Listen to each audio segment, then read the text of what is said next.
Screen. Okay, just a sec.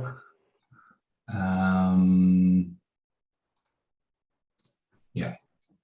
Okay, guys, it's exciting to be here. Thank you for coming. And I do hope that's the last time we're going to do it virtually and that next time we're going to actually meet each other, because I think it's about time. So I'm going to talk about actions and about credit assignment, how we assign value to actions. And I want to start by talking about what an action is. So I think that if you're savvy in cognitive psychology or reinforcement learning, for example, you probably know what the term action means. But I think that if you're starting out your way in those domains, it might be a little bit confusing, and for a good reason. Because I think action is a very abstract term. It might mean many different things. That's its strengths also, that it can generalize to many cases. But action might be hitting a key when you're playing the piano. It might be making tea. It might be saying something to your friends if you're in a conversation. So it might mean many different things.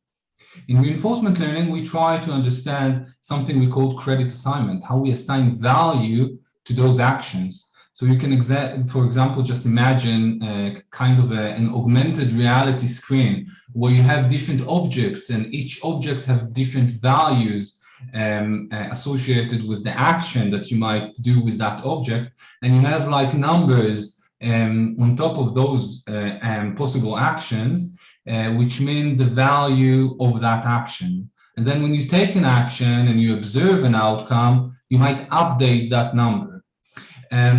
But I think that one of the problems is that if you put the term action under a microscope, you might actually see that action might be a part of a very complicated orchestration of features, and that different action features might actually have different association with an outcome. And action is not a single thing. It's quite a complicated term. So I want to give you an example. Let's say that you're in a restaurant and you're drinking wine. You tested the red and you tested the white wine, and you got to the conclusion that drinking red is far better than drinking the white. And then after a while, you see that the bottles changed position on the table, on the restaurant table. Now, if you like the red wine, the fact that the bottle is in a slightly different position shouldn't mean a lot. So you might say that the features of drinking the red wine might have changed a little bit because your motor plan is different now. But overall, you should know that the value of drinking a red wine didn't really change. But I think that we have evidence to show you, I have evidence to show you today that it's a little bit more complicated than that. And it seems like we are taking into the consideration features that are outcome irrelevant. So specifically, I can say that in the reinforcement learning literature, we talk about how we assign the outcome to the action. In the intentional control literature, we can talk about the task set and the influence of task irrelevant information to your decision making. And I want to try and take these two literatures together in a way and argue that actions might have different features, and those features might change in how relevant they are to the outcome.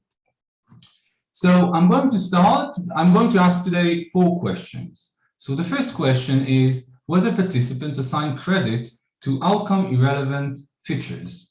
So we use in the lab multiple arm banded task, and it's quite a simple task. Participants have 4 cards. This is an example for the 4 cards they might get. And each trial, the participant is offered 2 cards. So the computer randomly selects 2 cards, and also the computer randomly decides whether to put each card on the right or the left side of the screen. Now you use a right or left response key to select the card that you want. And the participant know that each card leads to reward on some probability. So you either get a pound or you don't get any money at all, for example, and the chances of getting a monetary reward slowly drifts across the task between cards. So sometimes this card might be more valuable, sometimes that card might be more valuable, and you need to figure out which one is more valuable than the other to make money. Now, the thing is that we can look at a sequence of two trials where, for example, you took this black card with your left response key, you either get or didn't get a reward, and then I'm going to ask whether you're going to be more or less likely to take the same response key again as a function of reward. Now, we tell participants that the response key doesn't matter, and we quiz them to make sure that they know that the response keys are outcome irrelevant. They bear no difference to the outcome, whether you use your left or right hand. But then what you can see here is that, okay, so if you do get something like that, we can argue that maybe the value of action, the action of taking this card, is actually the sum, in a way, of the value of the card and the value of the response key. So let's see whether you're more or less likely to take the same response key as a function of reward in the previous trial. So and in the first study done by Hertz, a master's student, you can see that we did get the effect. People stay more with the response key after it was rewarded versus unrewarded, despite the fact that they know it's outcome relevant. And on the right side, you can see the posterior distribution for the fixed effect, the fixed population effect of previous outcome on the chances that you'll stay with your response key. Now, because we use this task quite a lot in the lab, I've been able to see whether this replicates. And in a second study run by in Balalon, another master's student, we got exactly the same effect. And a third study by Ido Ben Arzi, again replicated the same effect. And just for fun, I decided to use the previous posterior as the prior for the next study. I can assure you that you get the same result regardless of priors, but it's nice because now you can see the posterior distribution for this effect across 3 studies. So I think the effect is not huge, but it's quite robust. So if you use a computational model where the value of a certain action is the weighted sum of the value of the card and a discounted value of the response key, you usually get a better fit for that model compared to a model without outcome relevant learning at all. So I would say at this point that we do have evidence to suggest that participants assign credit to outcome relevant features. But then can we ask whether some participants rely more on outcome relevant features than others? So I showed you the fixed effect, but I didn't show you the individual differences. And you can see here that there's a lot of participants that aren't showing this effect. And then Ido Ben Arzi, in collaboration with Roy Luria, did a very nice study. He's presenting tomorrow a poster, so you can go and ask him for the details. He measured participant working memory capacity, and what he found was that if you have lower working memory capacity estimates, you're going to rely more on the outcome relevant features of the task, which is, I think it's nice because the attention literature has shown a lot that irrelevant information is considered more with people with low working memory capacity. But in this case, we also show that this holds for value-based learning. So yes, it seems like some participants rely more on outcome-relevant features. And we can ask whether outcome-relevant learning is stronger for some domains compared to others. And for that, we need a slightly more complicated task. It's a very similar task. The only difference is now we're switching between whether the visual features are outcome relevant, indicated by this cue to the participant, or the response keys are outcome relevant, indicated by this cue to the participant. So now we can do the same analysis we did before, but once for the motor domain and once for the visual domain. So we thought that we're going to get a stronger effect for the motor domain for several reasons. But to make a long story short, we didn't. So the outcome irrelevant effect seems quite similar to both the visual and the spatial motor domain, and a replication study showed that it's probably not a coincidence that we got this effect. Sorry, I'm going to skip a few slides just because of time. So outcome relevant learning is stronger for some domain. It doesn't seem so. It seems like it's very similar for visual and spatial motor domain. And then for the fourth question, I want to ask whether shielding, whether preventing this outcome irrelevant credit assignment, because the outcome relevant effects are much larger, and it should be like that. People know that what's irrelevant is irrelevant. And my guess is that they're shielding the credit assignments or the value either during updating or during decision. So in both cases, you might reduce the effect of value for outcome irrelevant features. And we can actually try and disentangle that by looking on whether, by looking on two types of trials. One where the visual domain was relevant to trials before, and now it's irrelevant. So shielding is only during the decision phase, and you can see that we still get the effect. So shielding is imperfect during the decision, and we can do vice versa. We can take trials where the visual domain was irrelevant to trials before, but now it is relevant during the decision, and again we get the same effect, showing that overall there's an imperfect value shielding during credit assignment and the decision phase. Last thing to show you quickly is that if you look at the brain, and this is just a pilot with a small sample, so I won't make much of it, it seems like there's some regions in the striatum that are sensitive and correlate with prediction error for both relevant and irrelevant values. And there's some that are sensitive, prediction errors, and there's some that are sensitive only to the prediction error of the relevant domain. So we can see some specificity in the striatum for outcome relevancy. So overall, we show that there is outcome irrelevant learning. It's modulated by attentional control. It seems to be robust across domains, and it seems to happen during both updating and the decision making. So at this point, I want to thank you so much for listening. I want to tell you that we have 4 posters presenting tomorrow. So go and find them if you can. Yoav is presenting, Gili is presenting, Ido is presenting, and Noah is presenting. And I also want to thank my funders and my collaborators in Israel and in the UK.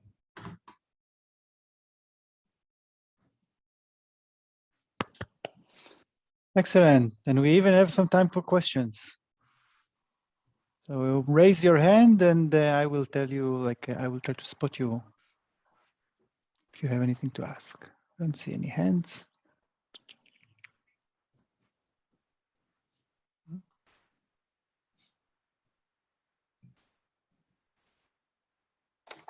No. Good. I can ask a question. Yeah. Thank you, Nitzan. I just wonder to what degree this effect is driven by the knowledge of the subject about the contingency of the reward. So if they have to guess, so they would then use the irrelevant features, or it doesn't have anything to do with guessing. I mean, they are all. Yeah, so that's an excellent question. Thank you, Leo. So we did a lot of additional analysis. So first of all, we tell them what's relevant and what's irrelevant, and we quiz them to make sure that they know what's relevant and what's irrelevant. Second of all, I can tell you that if they play the task for 3 sessions and done hundreds of trials, this effect doesn't go away. And we also try to figure out gently whether you have some moments in the task where it might seem like the outcome irrelevant features are actually relevant, because maybe by chance you got more reward from the right response key versus the left one, and it doesn't seem to generate a robust effect. The effect doesn't go away, even in cases where these momentary associations that don't happen by chance. So until now, and anyway, we shook the effect, we still got the same thing. I truly start to believe that in some place in our mind, we're holding a lot of information regarding things that happened before the outcome, and then we use some kind of processes to tone down those value estimates. Interesting. Thank you. Anyone else? Yeah, can I also ask? Sure. Hi, very nice talk. I missed the first few minutes, so I'm not sure about the eyes. I saw more about the pointer over the hand, and I wanted to ask whether you took into account the possibility that the coherence of the correctness of where the hands are relative to the choice of the picture. I mean, the fact that a right hand would be on the right, would go in the right side, and the left hand would go with the left choice. So no crossing of the hand. Would that be in any way an influence? Because people do have, or some people have that to a different degree, but give value to that, regardless of the fact that they may know that they're being punished for having the hands in the correct spatial location or side. Maybe that in a way interferes with their, utmost mission to gain monetary value. Yeah. So maybe there are two opposing or maybe independent factors that drive this. Yeah, it's an excellent question. So if I understood your question correctly, I can give you two answers. So one, in all my work so far, I haven't disentangled spatial from motor representations. I wanted to do that, and then I realized that it's not that easy as I thought initially. So the right hand is also on the right side. I'm not saying it's impossible to do that, but I just didn't get to do that. So I don't know whether it's the motor plan, the spatial position, or both. My guess is that it's both. Another thing is that if you switch you can ask participant to do the task like that, so it's slightly incongruent. And my prediction would be that would reduce the effect. That if you have higher conflict and cognitive controls throughout the task, it should actually reduce the effect. That's my guess, but I never tested that before. So that's an interesting idea. Okay, thank you. Hi. So we don't have time for more questions. Maybe at the end of the session, I'll try to be brief. We'll move to Paul. So thanks again, Nitzan, and Paul talk. Here you go. Okay.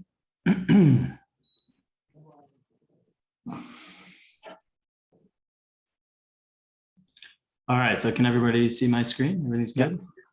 All right, so I'm happy to talk today about the sort of counterpoint of learning. So for those that are familiar with reinforcement learning and, for instance, the two-step task, a common algorithm that's pitted against model-free reinforcement learning like Nitzan presented is model-based planning. So I'll be talking about, in more difficult planning problems, how we efficiently plan. So we know that planning is difficult because to derive the value of actions, our current actions will depend on what future actions we take. It can even be more complicated by actions that other agents are taking in our environment. And for most problems, it's biologically intractable. And we know this from a simple scenario where, for instance, in chess, the problem of planning is computationally tractable for high performance machines, and yet they've been outcompeting even our greatest experts since 2005. So even though we have these limitations on planning, we know that planning is crucial to our success in many real world problems that might be even more complex than something like chess. And so the question I'll be tackling today is, given the neurocognitive constraints we have, how do we plan approximately and efficiently? And so I'll be talking about two projects. The first project, I'll show evidence for a backwards planning algorithm we developed called a predecessor representation for planning for a single goal. And then I'll move to a multi-goal context, which is indicative of many situations we face in real life where we have to manage multiple goals. And I'll talk about evidence of an efficient strategy we found called goal perseveration. All right, so one common solution to optimal planning is what's called tree search. So for instance, in chess, you're playing out different action sequences and you're altering the value of the current actions you could take, given the future actions you could take, and maybe simulating what your opponents might be taking in that game.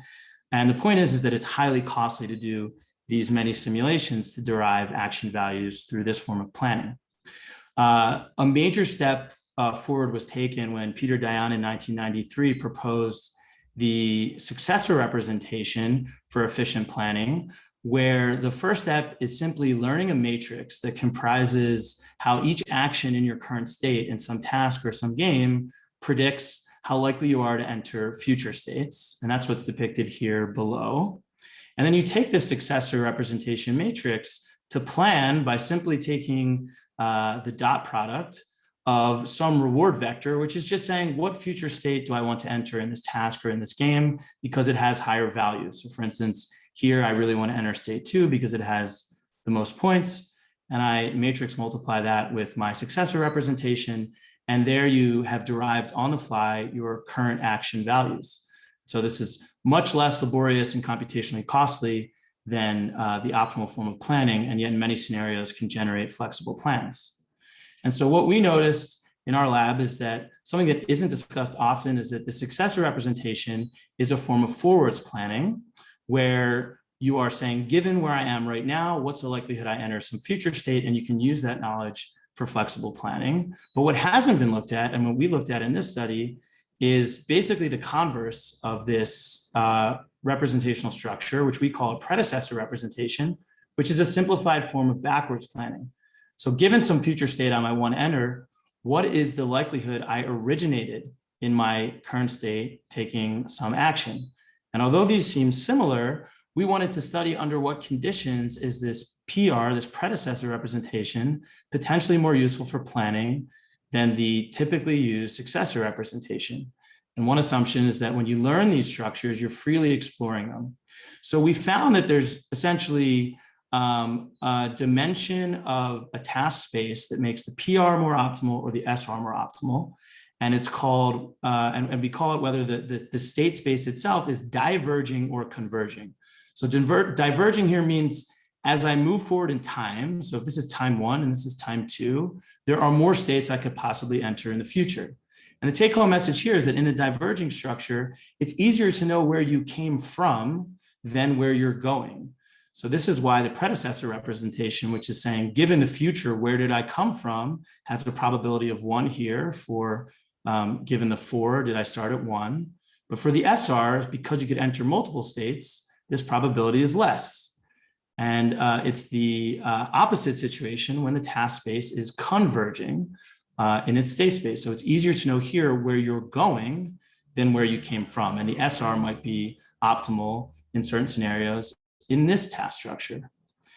And so moving outside of state predictions and into a sequential choice task where an agent is actually making choices and not just predicting states, we can show that a PR comes up with a better policy than an SR in a diverging structure. So here, if you get $15 by getting to this state, this is the state you want to get to. We can assume all the actions you're taking are deterministic. And a PR is going to get here because it realizes that if I'm here, the only way I could have possibly gotten here is by originating in action 2 at state 1, and then again, action 4 in state 4. But the SR comes up with a different policy because the SR says, well, given that I'm starting here, I know if I take action 1, I'll get to state 2 with 100% likelihood and I'll get $10. However, for the other routes, it knows it'll get to state 4, but when it was freely exploring, it took action 3 and action 4 with equal rates. And so it assumes it's only going to get to state 7 50% of the time. And so the expected value of this state is higher than this state with respect to the SR. And so the SR will go for a suboptimal plan for the immediate state. And so we wanted to test whether empirically humans are using these different structures flexibly, depending upon whether the task is diverging or converging. And so here's just a quick representation of the task state space. It's pretty complex, but we gave participants 500 trials with forced choice to make sure everybody had the same learning experiences to learn these structures. And it was a between subjects design. So they're either in this structure or this structure. So here's an example learning trial. We told them choose the trident, and then they saw in sequence the state transitions. They began here, and then they saw the bell, and then they saw the house. And so we wanted to try to infer whether they were learning these probabilities according to the predecessor backwards planning representation or the successor representation. And the way we did that was from planning trials. So after they learned, and we had memory trials to ensure they really learned these structures well, we told them where points were in some future state in a task. Here, the compass is 100 points, the watch is 40 points. And given the expected values they derived, given whether they learned the SR or the PR, they would choose to start at one of these starting states. And maybe this starting state would get to the compass more, and this starting state of the planet would get to the watch more. And the way we're able to make strong inferences is because we designed what rewards we offered participants in order to maximally differentiate predictions between learning an SR or a PR. So this is from a computational simulation of these different learning structures. These are psychometric curves. Each one of these curves assumes that we're offering the participant 100 points at the compass. And on the x-axis is how many points we're going to offer for the watch. The y-axis is what is the likelihood they take the action that will take them more to the watch, which is the immediate reward in this task structure. And what we see here is if we offer 50 points, the SR will go with the action that leads to the watch, whereas the PR will continue to take the action that leads to the distal reward here, which is the compass. And so we had several of these trial types to maximally differentiate between the PR and the SR. This is only a pilot study, so we can only have preliminary conclusions from it. But we found preliminary evidence that in the converging design, there's a little bit more evidence. It's the way you interpret these numbers. If it's more towards 0, it's more evidence for SR, that the SR was being learned in the converging design, but much more convincing evidence that in the diverging design, like I showed before, there's more evidence that they're learning this new representational structure for efficient planning called the predecessor representation. Okay. So that's great, but that set of findings and simulations is assuming that the agent or the person is pursuing a single goal. But of course, in daily life, humans need to manage multiple goals and constantly switch between them. So we wanted to design a task where participants were pursuing multiple goals and had to switch between them. And so I'm going to go over that now and then tell you what discovery we found in terms of how participants efficiently manage multi-goal planning. So participants are told in this task they need to learn the likelihood of encountering black and gold features behind 2 circular doors to win points. The doors are depicted here on the decision phase, where participants can choose the left door by clicking G or the right door by clicking J. Behind the door they choose resides any combination of features, none, one, or both. At the start of a trial, the participant is told the point value they'll receive for each feature appearing behind the door they choose. Here, if they encounter a black feature, it takes away 1 point, whereas seeing a gold feature neither gives nor takes away any points. Thus, the goal in this trial is to avoid the black feature. Participants learn through post-decision feedback. In this example, a participant chooses the orange door, which moves up to reveal which features were behind it, followed by what point value each feature has. So in this example, because the black feature was behind the door, they lost a point. After the feedback on their performance, the door they did not choose rises to reveal the features behind it. And to do well in the task, participants need to learn about where these features are trial by trial. And participants face 2 goals in this game. They could face the punishment avoidance goal, which is what I just showed, or the seeking reward goal, where if they saw a gold feature, they were rewarded 1 point. And if they saw a black feature, it didn't matter for their points. And we use this task to determine how humans efficiently navigate a multi-goal planning setting.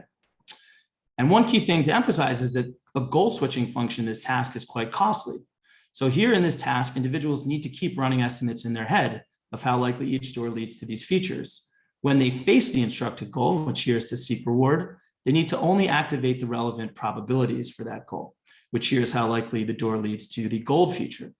However, after getting feedback about which features appeared behind the door, they need to update all probabilities for both features because they don't know what goal they're going to face on the next trial. So a novel strategy we found that people were using was essentially perseverating on uninstructed goals. So they avoided goal switching. So to illustrate what this looked like in our task, let's assume participants have estimated that choosing the right door leads to both features and the left door to none, and consider that they're told to seek reward. Given their knowledge, they should choose the orange door because they have predicted it's going to lead to reward. However, the participant may be transfixed on what was uninstructed, which is the punishment avoidance goal, even during instructed reward pursuit. And so the presently irrelevant desire to avoid punishment, if it's at a high degree, can influence decisions reflected in choosing the action that avoids punishment. And the key is, although this behavior seems detrimental in this trial, we show that because they may have lost the opportunity to gain reward, we show that when reward and punishment features in terms of where they are in space are anti-correlated, this kind of strategy can actually be highly beneficial. So we know that's true of the real world. The places for punishment and places for reward tend to be anti-correlated, and they also were in our task, which we simulated and verified. So we showed, according to these three strategies here, different variations of this goal perseveration strategy, that they're doing much better than a model-free reinforcement learning strategy in terms of total points won, and almost as good as a model-based strategy that is optimal. And we're not even taking into account here that these three goal perseveration strategies have less computational costs than this model-based strategy in blue. So taken together, we can consider this goal perseveration strategy a resource rational multi-goal planning algorithm for this kind of setting. We also found evidence, interestingly, for a valence difference in how this goal perseveration strategy was used between goal types. We found it was used more for punishment avoidance than for reward pursuit, reflected here in these posterior distributions. And we reasoned that this made sense given existing literature on why our threat avoidance system in the brain is specialized. It's because it could be life-saving, right? So to reduce the potentially deadly occurrence of false negative errors, which would be the failure to prepare adequately for upcoming danger, it's adaptive for the system to tolerate a high rate of false positive errors. And so we can show that our GP system for punishment avoidance does exactly that. So this is simulating a GP strategy for punishment avoidance. And we show here that it does as well as an optimal strategy at avoiding punishment, which is here on the y-axis, but it commits some false positive errors. That is, there isn't actually danger, but it's trying to avoid danger. And in doing so, it avoids some reward that it could have gained. And so I don't have time to go into everything, but there's a preprint up about this. A couple of things, last things to mention is that we found links of this punishment perseveration strategy to individuals that reported they chronically worry. And we think if we can replicate this, it might be an explanation for why worriers, where inherently they're trying to avert future punishment through planning, have difficult terminating that goal to avoid punishment. And we also tested many alternative models to rule out confounding models for this goal perseveration strategy, like a model-based agent that simply forgets what goal is on the screen. And so with that, I want to give a special thanks to everyone who helped out with both these projects. Ron Eldar, my current advisor and director of the Computational Cognition Lab at Hebrew University, Evan Russick, who's a postdoc in the Griffiths Lab at Princeton, members of my former labs, and my funding at the Fulbright Foundation. And of course, thank you all for your attention. Thank you. Fantastic. Okay, so do we have any questions? We have some time. Yeah, Yoni. Hi, thanks. Very interesting. I was wondering, in the goal preservation, it's agnostic to whether it's reward seeking or punishment avoidance, or is it biased towards one of them? And in real world, I feel that people tend to be more warriors than, I don't know, chronically optimistic or hedonic.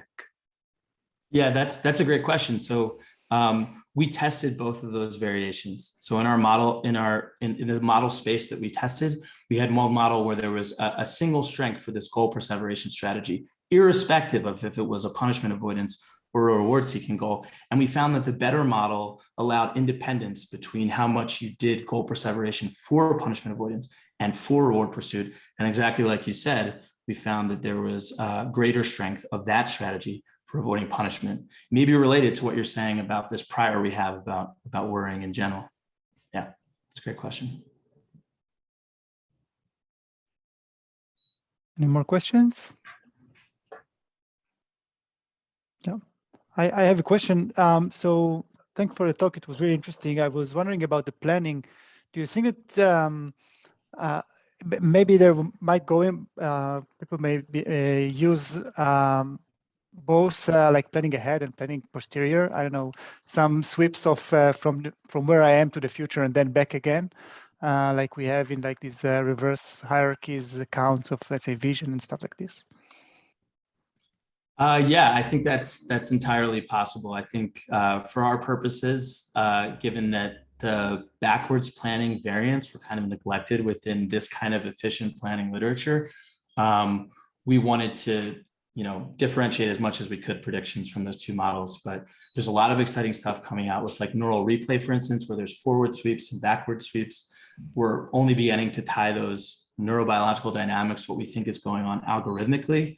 But I'm guessing, given the many different kinds of sweeps we see, it might align with exactly what you're saying, that if we're searching for a hypothesis, we could look forwards and backwards. And I guess we're still trying to understand the rules that allow us to, go with one sort of conclusion versus another from these different competing planning systems.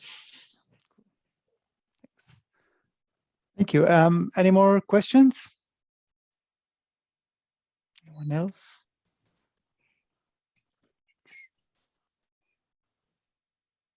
Okay, so thanks, Paul, and I think we move to Ran.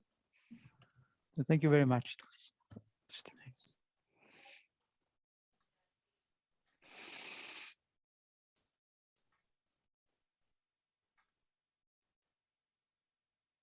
All right. Hi, everyone. First of all, thanks, Uri and Maayan for organizing this symposium. I'm going to speak about a set of ideas about the roles of emotion in learning and planning that I've been developing over several years, and most recently together with Avivi Manuel, who is a postdoc in my lab. This talk is going to be, just like to warn you, this talk is going to be a little bit unusual in the fact that there's not going to be experiments and results. It's just going to be ideas. All right, so ubiquitously, emotions are ubiquitously involved in the way that we evaluate outcomes, in the way that we learn, in the way that we decide what to do. And in fact, I would say that it's quite difficult to imagine us doing these things without experiencing emotions. But emotions are not only involved in proper function, they're also malfunction quite frequently, as evident in many mood and anxiety disorders. So I think it's not an exaggeration to say that without properly understanding what emotions are and what are the roles, we can't fully understand human cognitive function in health or disease. And two things that I want you to take from this kind of preliminary sketch is that you can see that in the top row, each one of these emotions seems to be involved in a different cognitive function, right? And the second thing is that what seems to be differentiating the normal version of each emotion and the pathological version, it's mostly a question of quantity, of intensity. So to develop a quantitative understanding of the relationship between different emotions and different cognitive functions, we're going to start at a place that multiple psychologists, philosophers, and even computer scientists have converged on. And this is by the conceptualization of pleasure and pain as a reward function. So a reward function is a computational concept from the reinforcement learning literature, and it's specified for the reinforcement learning agent what is good or bad for that agent. Similarly, an analysis of pleasure in humans, pleasure and pain, suggested that we feel, and that's, I think, quite an intuitive suggestion, that we feel good, we feel pleasure when we are, it's a way for our bodies to signal to us, or our brains to signal to us that we're doing something that is good for us, right? Now, a reinforced learning agent strives in the decisions that it makes, it strives to maximize its expected reward, future expected reward. And similarly, an analysis of human decision-making also has suggested that people strive to maximize their expected pleasure. And finally, a reinforced learning agent needs to know how pleasurable some option is, some action or state is. It needs to try it out. And we also do the same, right? We don't know in advance how pleasurable something is going to be before we actually try it out, usually. Now, there's also empirical evidence that couples between the reward function and pleasure or pain. So, for example, they're both suppressing anhedonia and they're both enhanced by opioids. But pleasure and pain are not emotions in themselves. They have been suggested to be the kind of the core of emotional experience, but the relationship between them and what is usually defined as emotions has not been clearly defined. So that's what we're going to try to do next. And we are going to do that by asking what questions, what major questions a reinforced learning agent faces. So remember, the goal of the reinforced learning agent is to maximize expected reward. And one question that this raises is simply where reward can be obtained. And this question is usually formalized by assuming that each state S that the agent can occupy is associated with a certain expected reward. And we call this expected reward the value of that state. Another question is how reward can be obtained. And this question is usually operationalized by assuming that each action taken in each state is associated with a certain expected reward, which is that value of that action. Now, of course, there is a close link between the values of actions and the values of states, because the value of a state simply equals a weighted sum of the values of the actions that can be taken from that state, where each action is weighted by the probability pi. This is the agent's policy, the probability that it will actually take that action when they are in that state. So this correspondence provides us with a useful measure for evaluating the relative effectiveness of actions in obtaining reward. And this measure is the advantage that the action confers in terms of its value over and above the value of the state from which it was taken. If this difference is positive, then we want to increase the probability that we will take this action in the future. Whereas if it's negative, we want to decrease the probability that we'll take this action in the future. Okay, so we have two different types of inferences. One is concerned with assessing expected values, and the other one is concerned with the relative effectiveness of actions in obtaining value. And this distinction is really relevant for the world of emotion, because it turns out that there are two emotions that have that psychologically, phenomenologically, are the distinction between them precisely map onto the distinction between these two inferences. So a broad review of the literature shows that both sadness and anger are responses to poor outcome. However, sadness is a response to an irrevocable outcome. It's a response to an outcome that does not depend on action. There's nothing we can do to prevent this outcome in the future. There's nothing to learn from it, except that our state has become worse. Whereas anger is a response to an action that is dependent on, to an outcome that is dependent on an action, that we can respond to it by changing our behavior or by other people's behavior.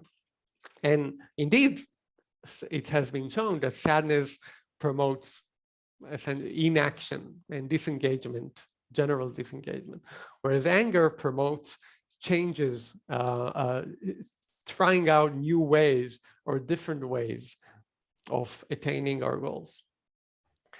So what I would like to propose here is that sadness is well suited to represent decreases in expected value, whereas anger is well suited to represent negative actions that we evaluate as disadvantageous.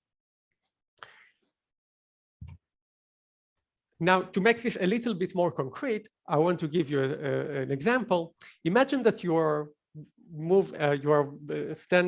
about to buy tickets for the theater, and there are two queues, and you have to choose one of them. So you choose one of them, and then in the first scenario, you find out that the other queue is moving faster than you expected. In that situation, the value of your state actually hasn't changed because your queue is moving as you expected. But the advantage of choosing the queue that you chose is negative because you realize that you could have chosen the other queue and you would have fared better. Right? So in that situation, our framework proposes that you would feel an emotion that fits under the broad category of anger. On the other hand, imagine a different scenario where you find out that both queues are moving slower than expected. In that case, your state has become worse, so there's a decrease in value, but the advantage of choosing the queue that you chose remains at 0, because it would be exactly the same if you had chosen the other queue. So in that situation, our framework proposes that what you feel would be more aptly described as sadness. So to recap what I spoke about so far, I propose that pleasure and pain act as a reward function, which provides a reward signal that drives both expected value learning and the way that we adjust our policy, deciding which action to do. And sadness and its complementary emotion, happiness, signal the changes in value, whereas anger and its complementary emotion of content signal the effectiveness, estimated effectiveness of our action in obtaining value. Now, at this point, probably some of you would contend, well, but anger is usually directed at other people, right? It's not something that I use to evaluate my own actions. And I completely agree with you, but what I want to propose here is that we use the same mechanism, the same algorithm to evaluate other people's actions and other people's policies, just as we do ours. And our anger can serve to adjust, it's essentially means to adjust other people's policy. So thinking about it from this perspective, you can imagine that there is a spectrum of angers where if it's other actions that harm us, then this is anger per se. But if it's our action that harms us, then we might be angry with ourselves, or you may call that frustration. If it's the other people that harm other people, then the emotions we would feel would be best described as moral indignation. And if it's us that harm other people, then the emotions specifies the guilt. And then there's the counterfactual example that I described with the cues, which is often referred to as regret. And of course, there's also this entire spectrum is mirrored in the positive domain when there are positive outcomes. So for example, the corresponding emotion to anger would be gratitude in the positive domain. One more point that I want to make about these class of emotions, both anger and content and happiness and sadness, is that they also extend in time, right? And when they extend in time, they're usually referred to as mood. And they have two properties. One is, which reflect the fact that they extend in time. The first is that they integrate over multiple events. So if we're saying that happiness and sadness is a signal value changes, then that means that the happy mood or sad mood would signal that values have recently been increasing or values have recently been decreasing in general. The second is that the extension of emotional states in time also serves to bias further processing. And in that way, it promotes inferences that are similar to the ones that evoked it. What do I mean by that? If value increased, we become happy, and happiness makes us perceive more increases in value. If value decreased, we become sad, and being sad makes us perceive more decreases in value. And the same point can be made about anger, which is evoked by negative evaluation of actions, but it also makes us evaluate actions more negatively. So so the extension of happiness and sadness in time, and of content and anger in time, serves to generalize the inferences that evoke them.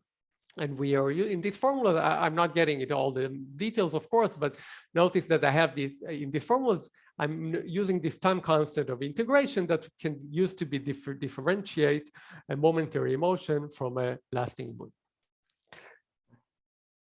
The last couple of minutes, I want to talk about a class of emotions that is completely separate, at least in my mind, from the emotion that I talked about so far. The emotion that I talked about so far have to do with changes in value that already happened in the past.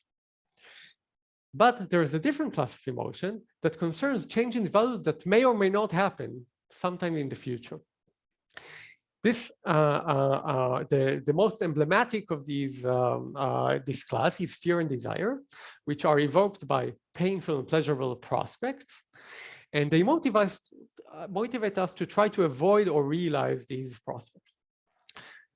This means that these emotions are rational. It's rational that we would feel this emotion, provided that two criteria hold.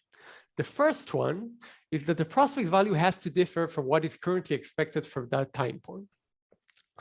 The second criteria is that the prospect's probability is somewhat under our control. We can do something to realize or avoid this prospect.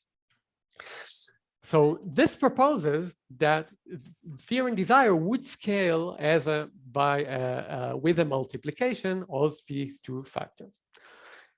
And lastly, again, I'm not going to go into the details here, but I want to highlight one interesting prediction that this model makes, and that is that when our chances of success are high and our chances of failure are low, our emotional state is going to be dominated by fear. Whereas when our chances of failure are high and our chances of success are low, then our emotional state are going to be dominated by desire. This might seem a little counterintuitive, but it matches previous theory of hope and fear that tied fear to a negative skewness in the distribution of possible outcomes and hope to a positive skewness in the distribution of possible outcomes. The very last point, fear and desire also extend in time, in which case we usually call them anxiety and mood and hope. And they also have the effect of generalizing, of promoting inferences like those that evoked them, where a paradigmatic example of that is what's called fear potentiated startle. When we are in a state of fear or anxiety, we're more likely to recognize danger and respond to them. So this defines yet another type of mood that corresponds to the prospective types of emotion. And so to sum up everything that I talked about, I suggest that pleasure and pain serve as a reward function. The continuum that lies between sadness and happiness signals changes in reward availability. The continuum that lies between anger and content signals the relative effectiveness of our actions in obtaining reward. And the prospective emotions of fear and desire signal dangers and opportunities that lie in the future that we can plan to. And finally, each one of these types of emotion has its own type of mood that serves to represent global changes in the environment that makes that type of inferences more likely in the immediate or in the near future. So that's all I have for today. And if there is still time, then I'll be happy to take questions. Thank you very much. This was really interesting. Yes, we have time for some questions. So yeah, Nadav. Thank you for this interesting talk. I had a question about the association you made between sadness and inaction, and anger and the possibility to act. So the question is basically, what is a chicken and what is the egg? Like, do you think that sadness generates this sense of inaction, or not having possible actions generate sadness? And a similar question about anger. Well, I think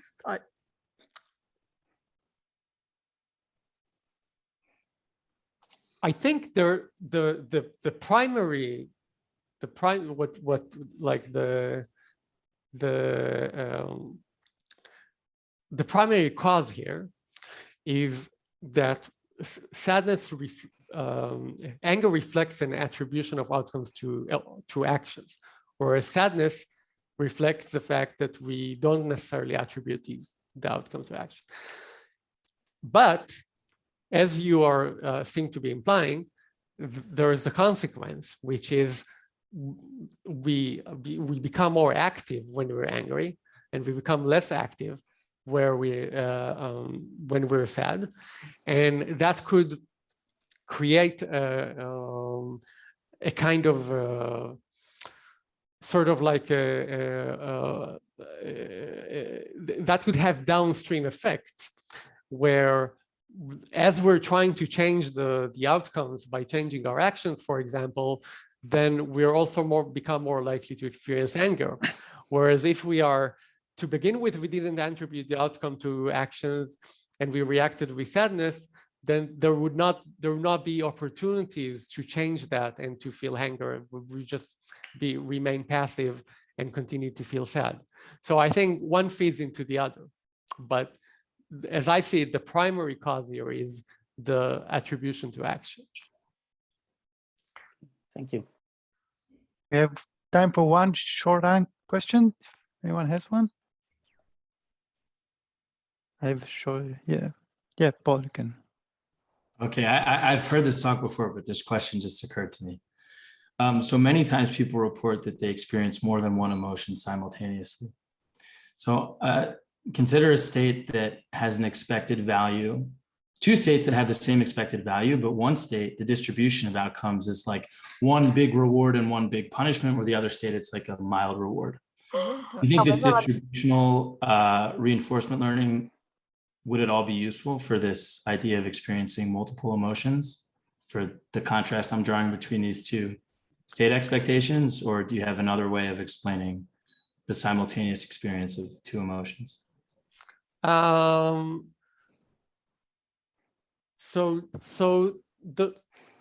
We can imagine the situation where there's the outcome that is predicted is variable, as a sort of like as requiring some prospection. Okay, so let's say that we arrive at that state, okay, or we know that this state has become more likely. That could, several different things could happen at the same time. And the most importantly, our expected value can change. Plus, now there is some prospective possibilities of our expected value changing further, either up or down. So, and I think that this happens in many real life cases. So for example, say you got a new job, okay? Your expected value raised, so you'd feel happiness, but at the same time happened, all sorts of prospects opened up. You may fail at your new job, right? Now there's more responsibility, there are more, all sorts of different, there's more variance in the different possible states that you might arrive at. So at the same time, you would also feel anxiety potentially, and also hope. So because most of the outcomes that we experience in real life, they're not final outcomes. They're more like a lead up to some other states and some other outcomes. Then the changes in expected values are also often associated with the appearance of new prospects. And that is why I think that retrospective and prospective emotions often go together. Okay, thank you, Eran. So this was really interesting. I wrote down a lot of questions, but not for now. So we'll move to Maayan. So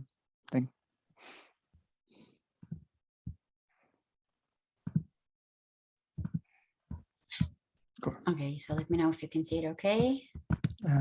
We see your PowerPoint. Yeah, now we see it. Okay.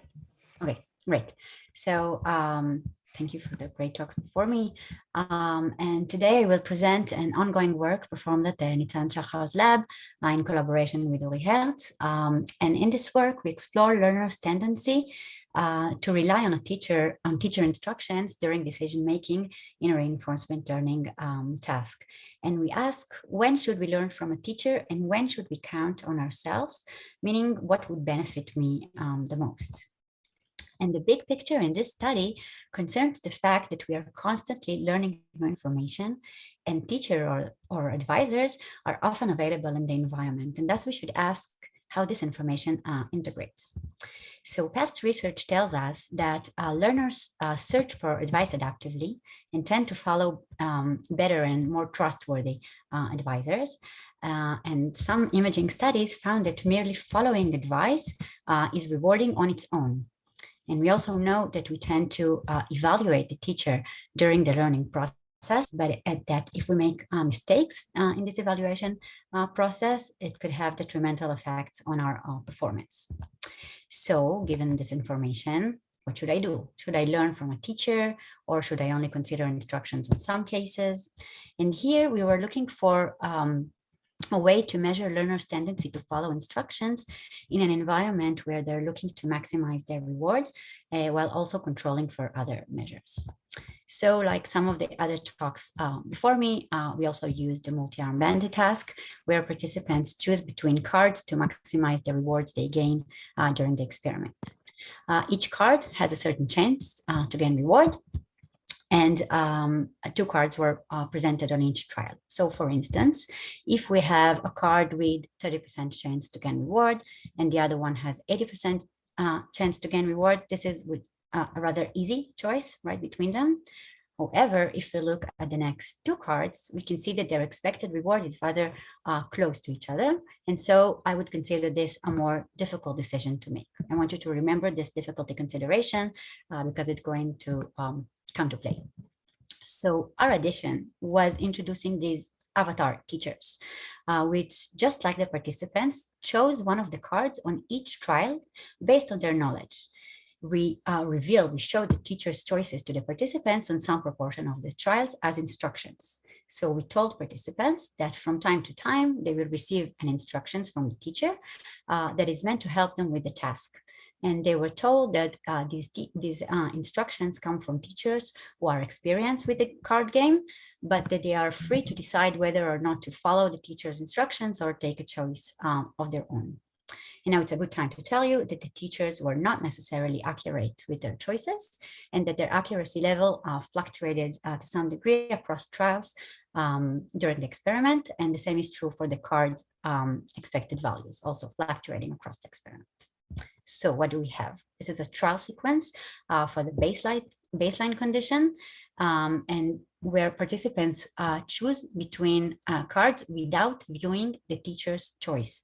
Okay, and thus this is an uninstructed trial.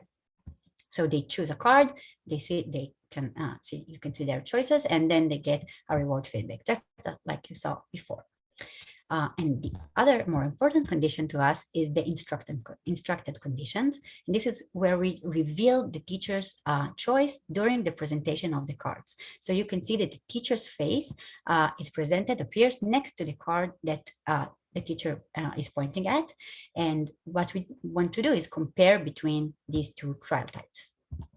So the final sample is of 140 participants. And we did it in 2 experimental sessions and 2 consecutive days for reasons that I will shortly elaborate on. Each block on each session involved a new set of cards and a new teacher. And below you can see some of the teachers' faces that we used during the task. So the question is actually how do learners integrate these sources of information? Supposedly, there's the internal information concerning the card's expected values, which was gained through a learning process, through their sampling their choices. And the other information would be external information. So this is the information that comes from the teacher. It is external to the learner. And we want to see what influences the learner's choices and how she integrates these 2 pieces of information together. And notice that here the teacher is pointing at the correct card, which is the card with the highest, the higher chances to gain reward, the 70%. But we also want to see what happens when the teacher chooses the wrong card. So instructing the least probable to gain reward card. So to wrap it up for now, we were mainly focused on the following research questions. First, we wanted to see the extent and reliability with which learners follow instructions during decision-making. We also wanted to see how this interacts with task difficulty, where we hypothesized that if the task is rather easy, the internal information should be more accurate and could be relied on. We also wanted to see how it interacts with accuracy of the instructions, such that hopefully when learners, at least when they know the correct answer, they can ignore false instructions, right? We don't want to follow false instructions. And finally, we also wanted to examine some individual differences in this tendency to follow instructions and test how it or whether it interacts with other characteristics. So let's see the results. So first, we wanted to test the extent to which the learners and teachers' choices align. Now, it's really important for me that you understand the dependent measure and the control condition, so bear with me for a second. So first, let's focus on the instructed condition. Here, the participants view the teacher's instructions, and the y-axis reflects the extent to which the student and the teacher made the same choice, choose the same card. So on 65% of these trials, participants chose the same as the teacher. Problem is, this result could be based on them following the instructions, or it could reflect a decision made based on their internal information that just led them to make the same decision. So we had to have a good control condition for this. So what we did was that we programmed the experiment such that we have the teacher's choices in the back, but participants did not see them in the instructed condition. And so in this condition, the participants' decisions had to be made based on their internal information. We performed a logistic mixed linear regression, and we got this main effect, showing the difference between the case in which we revealed the teacher's instructions and the case in which the teacher's instructions were not presented to the learner. To our surprise, 98% of the participants showed a positive effect here. Okay, so this is a really robust effect. And what we can say so far is that the results reflect a really strong tendency to follow instructions, which is reflected in this slope. And in addition, I told you before that we measured the participants in 2 consecutive days sessions, and this enabled us to measure the test-retest reliability of this tendency. So what you can see here is their individual tendency to follow instructions on the first day and on the second day, and we got this really nice correlation between them. So this suggests that this is a rather stable tendency. So next, we wanted to test how this effect interacts with both decision difficulty and instructions accuracy. So let's first go over the plot. Okay, so on the x-axis is again the uninstructed and instructed conditions. And again, the slopes will reflect the tendency to follow instructions. On the 3 windows, we have the decision difficulty. So I remind you, this is an easy task because the reward values are far from each other, and this is a difficult task because they are closer to each other.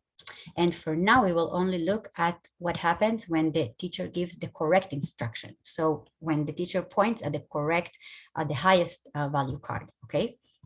And here we expect that to get like a healthy effect to get a nice slope. And this is exactly what we get. We get a nice slope throughout all the conditions. It doesn't change between the conditions. I would just say that the different intercepts across the difficulty conditions reflect that the manipulation works and that the easy condition is indeed easier for them. And now we can see what happens when the teacher points at the wrong card. So this is really, really interesting. And here we see that we hope that participants should not follow the wrong instructions, but unfortunately the results show otherwise. The tendency to follow instructions is still really robust and even increases when the decision is easy. So this is where the effect is largest. When it's the easy condition, and when the teacher gives the incorrect instruction. So this raises the question of why do they do that? Okay, so one option was that it's generally worthwhile, and in this is what we see. So again, you can see their individual instructions, tendency to follow instructions, and then chances to select the correct card when the teacher gave instructions. And we got a nice positive correlation. And this could be due to the specific study where the teachers were relatively accurate. However, in action, this was only true when the teacher gave the correct instruction. But if the teacher gave the wrong instruction, it had a detrimental effect on their choice accuracy. So what we can deduce here is that the individual tendency to follow instructions correlated with accuracy rates, but only if the instruction was correct. So now we want to see what happened to different people. So we want to look at individual differences a bit and see how they do when the advices were wrong, when they were incorrect. To do so, in addition to the task, we also measure participants' problem-solving abilities using the ICAR test, which involves a combination of matrix reasoning, mental rotation, and verbal reasoning.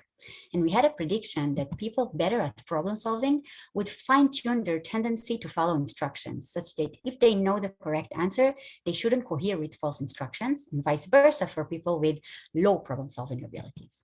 So on the y-axis again, the coherence, the extent to which the player and the teacher chose the same card, decision difficulty, and different problem-solving abilities with the different colors. Remember here, the instructions were always incorrect, always wrong, okay? And what we can see is that the better problem solvers, here in the darker line, fell for false instructions, mostly when the decision was difficult. It's like they gave the responsibility to someone else. Whereas those the low problem solvers tended to follow the false instructions regardless of the decision difficulty. So you can see the slope values here for these two groups. So this is interesting because it might suggest that those good problem solvers know how to differentiate the reaction in different contexts. Yet I should note that everyone fell for wrong instructions. This is probably reflecting how strong this tendency to follow instructions is. So I will just, on a final note, will shortly mention our efforts to understand the underlying process using a simulation study. So I will only mention two of the simulations that we're trying. So the first is a teacher bonus simulation, which assumes an equal weights contribution to the internal information, which is the card values, and a general bias towards taking the card that the teacher pointed at. It's like I'm giving a bonus point to the card that the teacher chose, okay? And we can see the performance of a simulation by recreating the results with a simulated agent. And indeed, this is what the simulation gave us, and we can see that it fits the data really well. So this is the results that you've seen before. This is the main effect for following instructions, and this is the influence of the teacher's accuracy on the player's accuracy. So it does look nice. But the second simulation is a teacher evaluation simulation. Here, we assume that participants not only learn the card's value, but they also evaluate the teacher from trial to trial during the experiment. And unfortunately, we can see that this simulation performs similarly well in terms of fit to the data. So we are currently working on model fitting, and hopefully it will enable us to differentiate between these suggested processes. So to conclude, what we see here is that learners had a robust tendency to follow the teacher, and it did so even if they gave the false instructions, even if it was an easy decision to make, and even if following the teacher meant impairing their performance. We do have some evidence that good problem solvers may be better at fine-tuning this tendency, so a little good news about that. Finally, unfortunately, the simulations currently cannot differentiate between an underlying global bias towards following instructions and learning through a teacher evaluation process. So if I just go back to my initial question, what should I do? Then I would say that integrating external information that comes from instructions is really beneficial, but only when we have a good teacher, suggesting that estimating the teacher's accuracy is really important. And also the results suggest that when we feel comfortable with the task at hand, we should especially consider the accuracy of the advice that we get. So I want to thank you for listening, and thank Nitzan for being the great supervisor for this project, and specifically to MyEducate Center for Science of Learning and the Ministry of Science for funding this project. Thank you very much, Maayan. We have some time for questions. Looking for questions.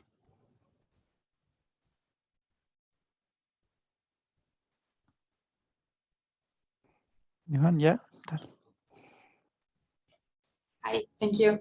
Do you think that they are poor learners because they tend to listen to poor teachers, or this happen? This is what makes them poor learners?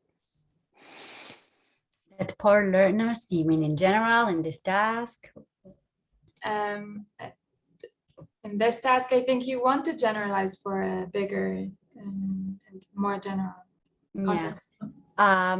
I think that the main thing about maybe being what we call problem-solving abilities in this study is the fine-tuning ability. I think this is the most important thing. We did that I tagged as poor problem solvers, were they didn't do as well in the task in general. Even in the uninstructed condition, we saw that, and there you can't blame it on the instructions, right? They had to do it on their own internal knowledge, so or internal information.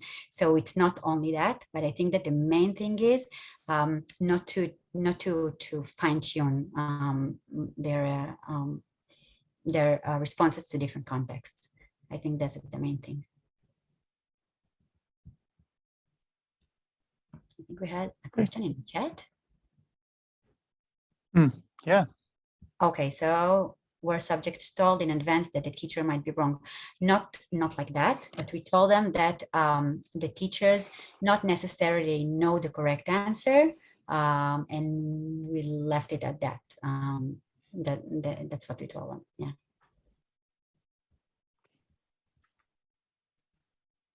Yeah. We wanted them to learn it, to evaluate. Let Esti ask a question. Yes. I wanted to ask whether the tendency to follow a teacher is age dependent. Do you know something about it? I don't know yet. No, not yet. I don't sure. I'm not sure. No, I think no.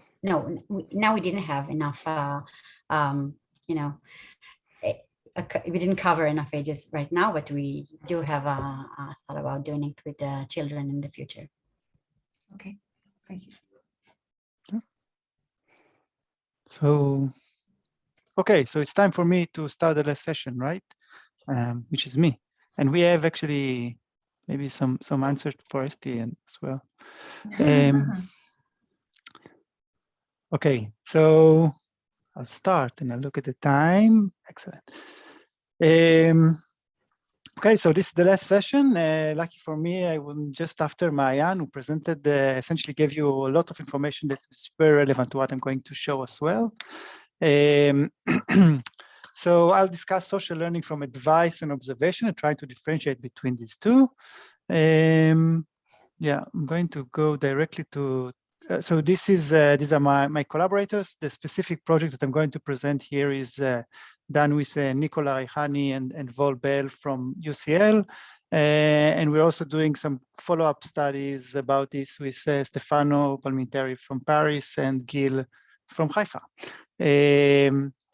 So these are my collaborators. So I was trying in this talk, we will try to answer a very important question, which is how to choose which TV show to watch. And this is, I think, the most important question in the past 2 years or so, right? That we face every evening and every day and so on. No more discussions about which restaurants to go to and stuff like this. But hopefully soon we'll be back. So how do we choose a TV show? So there are a lot of TV shows to watch, and it's very hard to learn on our own. But just as Maayan presented, we can get help from other people. And there are essentially 2 different ways in which we can, or a lot of ways to learn socially. But here are 2 different approaches. So one is the Netflix approach here in the top, which is telling us which TV shows are most popular. So they just aggregate information across viewers, and they tell most people watch this show, and others. And we can say, well, other people are doing this. We can follow their example and also watch these shows. And this is called observational learning or imitation, where we just observe other agents in our environment and then decide if we want or not to follow their to follow what they do. And this is observed in animals, in artificial intelligence, multi-agent environments, and also, of course, in humans. But the other approach is the the Rotten Tomato approach. So Rotten Tomato aggregate reviews, and they tell us which shows or movies got the best reviews. So they tell us which are fresh, get a lot of positive reviews, and which are not fresh, rotten. And this is very different because here we have reviewers who actively and intentionally share their opinions with others. They want to influence other people's actions. And importantly, they're also accountable. So these are usually people either presenting writing a review in a newspaper. We can also think about people doing it online, even though it may not be your real name. You do have some kind of accountability. People can reply to your advice, and people can also consider taking your advice in the future. So in this case, there is intention, there is intentionality, there is accountability, and there is a reputational cost for giving bad advice or bad instructions. And this means that there might be some differences between these 2 types of social information. So we are really interested in my lab in this kind of advice giving and advice taking perspective. And there are 2 things that may make us more or less likely to follow advice compared to observation. So one of them is this reputational cost that I suggested, which essentially says that reputation may actually serve as a kind of an epistemological mechanism, essentially telling you that if someone is bothered with giving advice, so they know that they may be accountable for giving the wrong advice, they may thought about it, they saw that they have good information and then decided to share this information. Whereas if you just observe someone, maybe they just by chance, sampling something, maybe it's something that they, like a guilty pleasure, they wouldn't really like to advise or to tell other people about. So this gives some benefit to following advice compared to observation.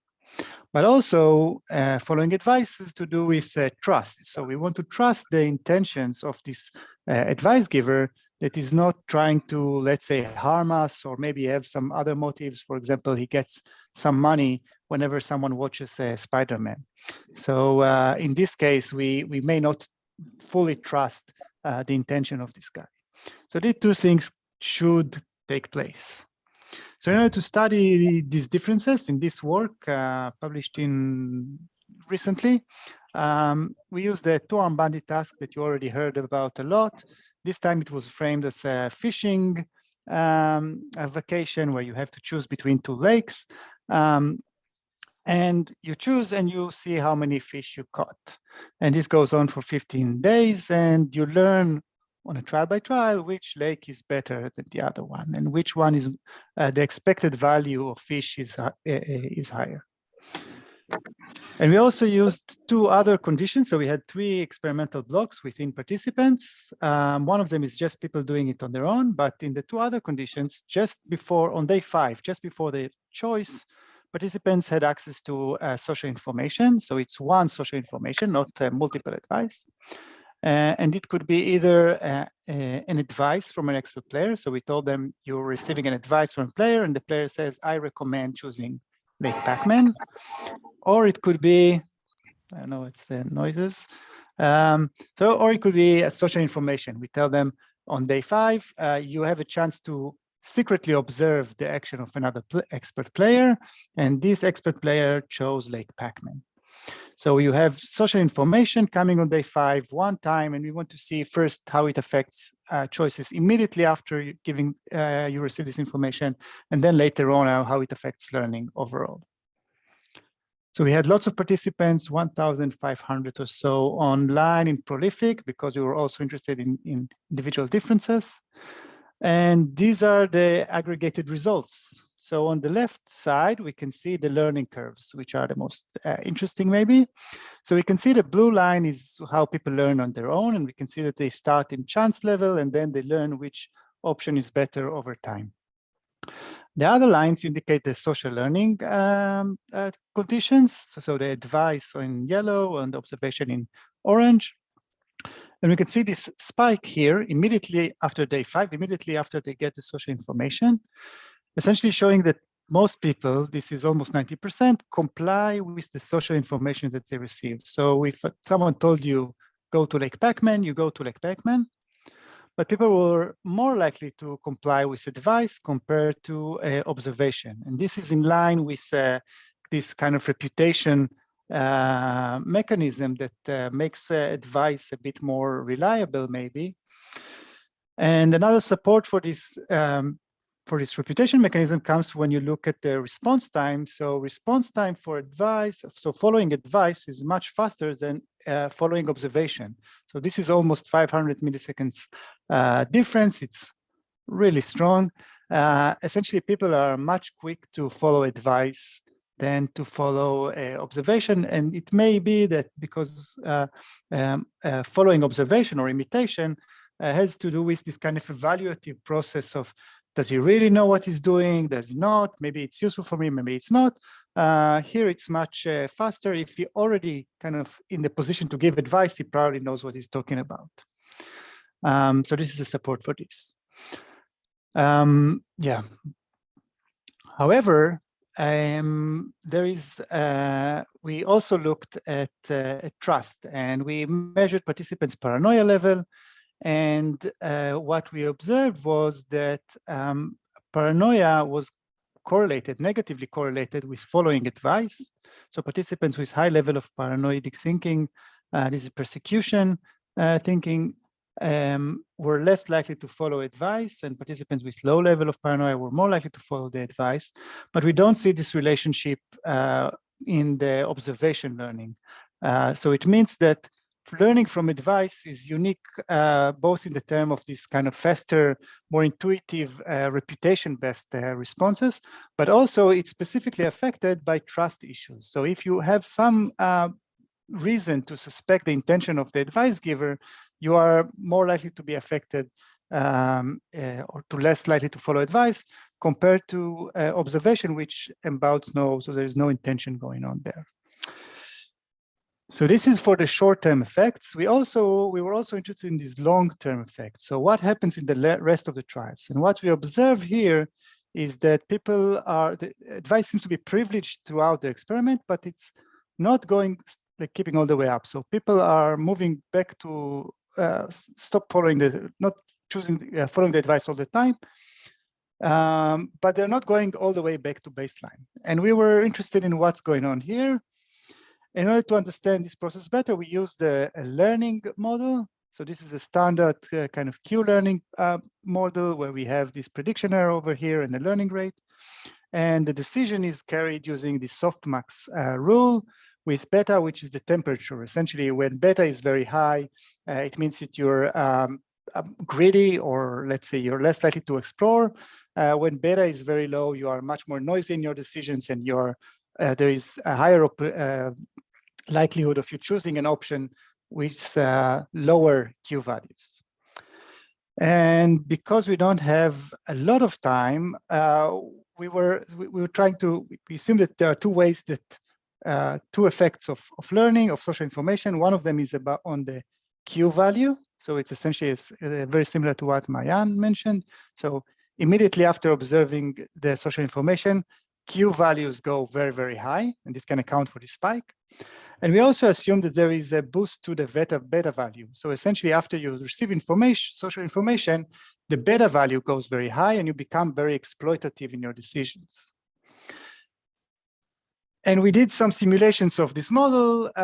Essentially, we were trying to differentiate between two different, we saw that there are two different types of distributions of beta values in the population that can account for the observed values.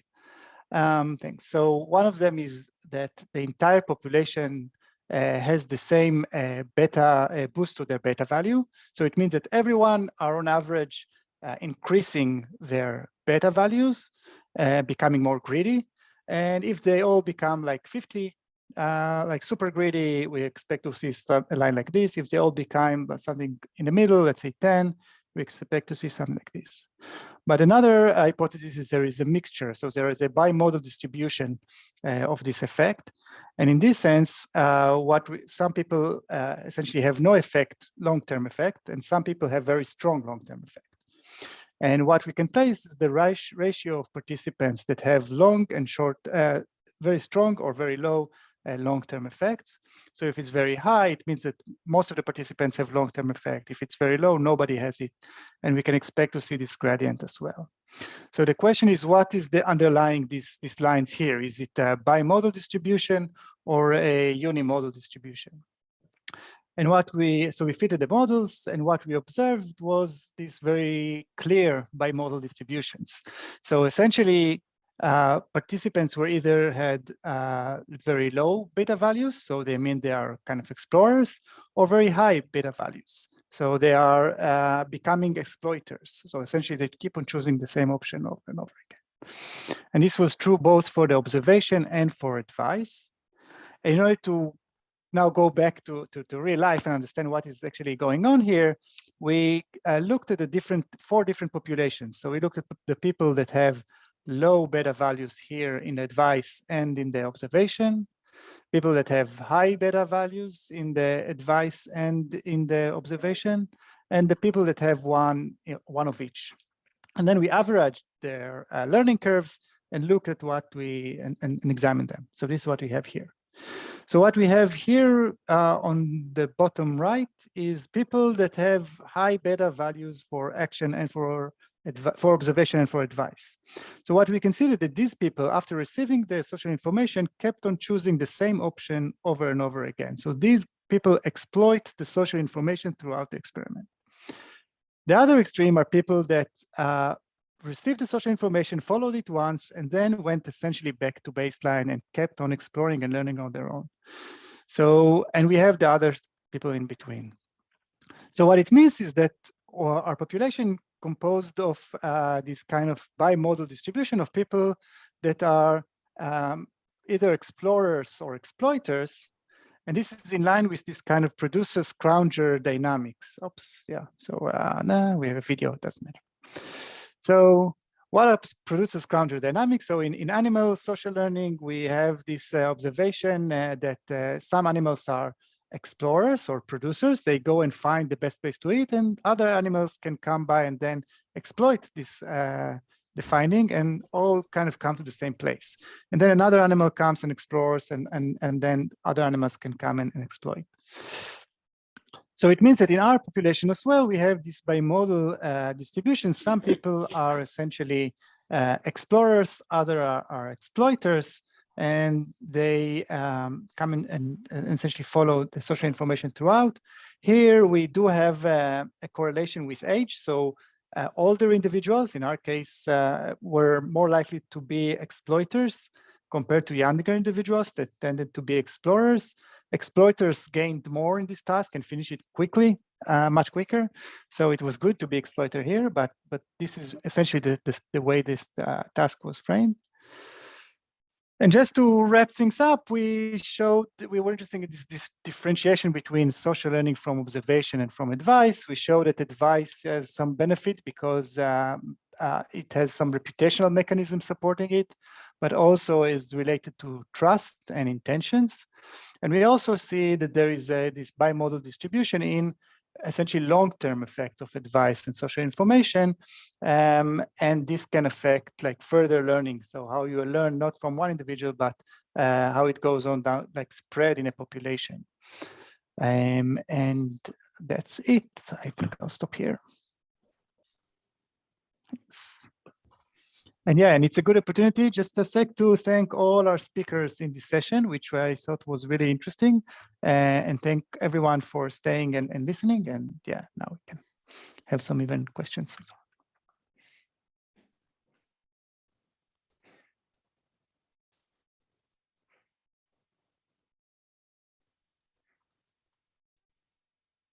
Cool. Yeah.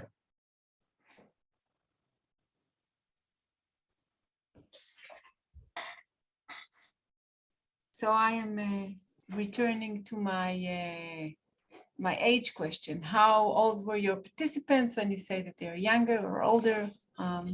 So why would that matter? I mean, why would that go in that direction? So we because it was done online, we had quite a lot of participants. The oldest were 70 something, so it's around 70. The youngest were like around 19. So this is the range that we have, and we have, it's not uniformly distribution between them, but there is nice representation of all of them. We do have this trend.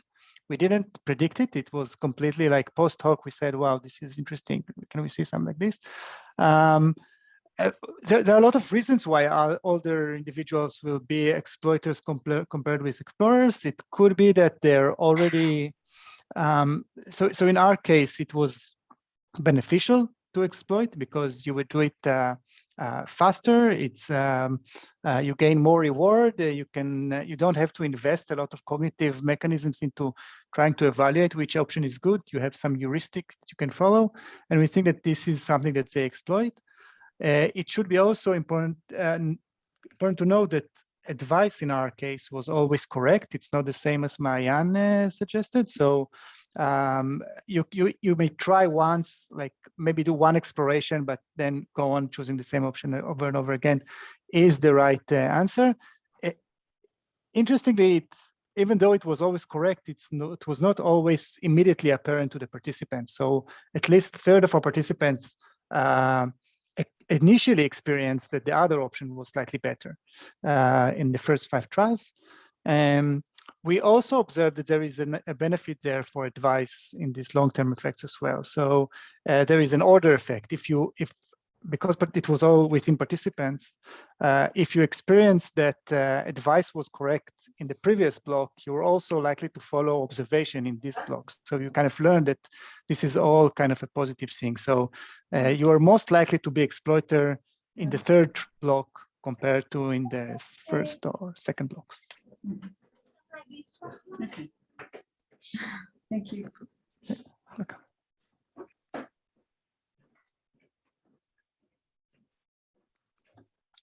Okay, so I think that we are good to wrap things up. So thank you all for staying and listening, and thanks all the speakers. And I really liked it and really enjoyed it. And enjoy the posters and the coffee in the lobby and so on, and hummus in the city, and the sun is out and it's nice. No, so yeah, the social gather place that Esti was mentioning, which will have virtual drinks and so on. So thank you all for this session. Thanks to the organizers. This was brilliant. Thank you all. Thank you. Good.